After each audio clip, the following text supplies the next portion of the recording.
हाय friends, good morning. मी पूनम स्वागत करते तुमचं एका नवीन व्हिडिओमध्ये.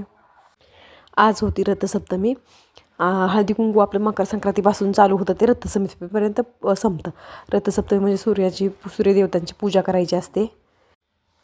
मला ज्या पद्धतीने माहिती आहे त्या पद्धतीने मी मस्त छान पूजा करून घेतली. दूध वगैरे ओतू घालवलं, रांगोळी काढली, तुळशीची पूजा केली, सूर्यदेवतांना जल अर्पण केलं.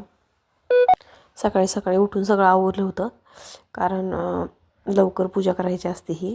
आणि मस्त छान दूध वगैरे ओतू घालवलेलं आहे, पाहू शकता तुम्ही.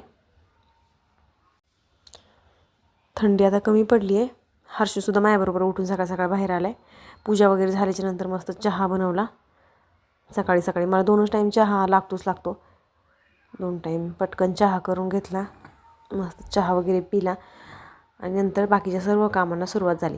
तुमच्याकडे कसे बनवतात रथसप्तमी? आणि आज शेवटचा दिवस होता हळदी कुंकवाचा, त्यामुळं जरा इव्हिनिंगला मस्त हळदी कुंकवासाठी बाहेर गेली. तिथं छान डेकोरेशन वगैरे हे असं केलं होतं, मला छान वाटलं.